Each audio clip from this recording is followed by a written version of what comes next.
Assalamualaikum, my name is Zainab and I am here to present the project of Amazon VA।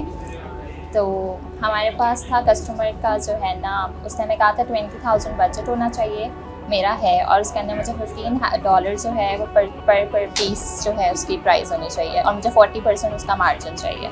तो हमने उसके criteria के ऊपर जो है वो बनाया था। उसके अंदर हमारे स्टेप्स इंक्लूड हो जाते हैं प्रोडक्ट रिसर्च, उसके बाद patenting, sourcing, listing, shipment plan, product ranking, PPC optimization and budget breakdown. Product research में हमारी जो प्रोडक्ट है वो हमें ऐसी हंट करनी होती है जो डिमांड में हाई हो और उसका कंपटीशन जो है वो लो हो और वो प्रॉफिटेबल हो और वो हमें हाई वॉल्यूम जो है सेल दे। प्रोडक्ट हंट जो है वो हम जो है ऐसे भी कर सकते हैं मैनुअली, वॉलमार्ट से, ईबे से, और हम जो है ना वो टूल्स भी यूज़ कर सकते हैं, हीलियम 10 और जंगल स्काउट। प्रोडक्ट वैलिडेशन के अंदर जो है वो हमारे पास आ जाता है US मार्केट में जो उसके रिव्यूज़ हैं वो होने चाहिए जो है ना 400 रिव्यूज़ से कम होने चाहिए और UK मार्केट में जो है ना 200 से कम होने चाहिए।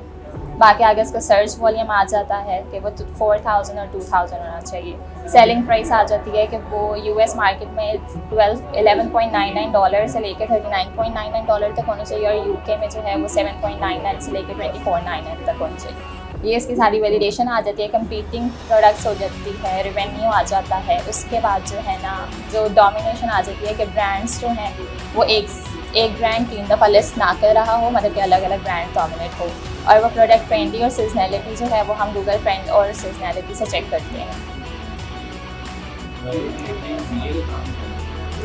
हाँ जी।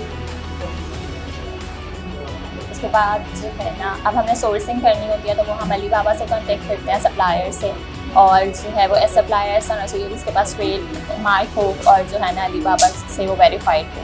और उसके बाद जो है फिर हमने जो है उसका प्रोडक्ट का सैंपल जो होता है वो क्लाइंट तक पहुंचाना होता है, वो फिर वो चेक करेगा, फिर आगे उसका प्रोसेस होता है, फिर लिस्टिंग हो जाती है, PPC हो जाता है। थैंक यू PNY और मैम सुम्बुल नानी थी हमारी इंस्ट्रक्टर, तो वो बहुत ज़्यादा पोलाइट और अच्छी थी। And done.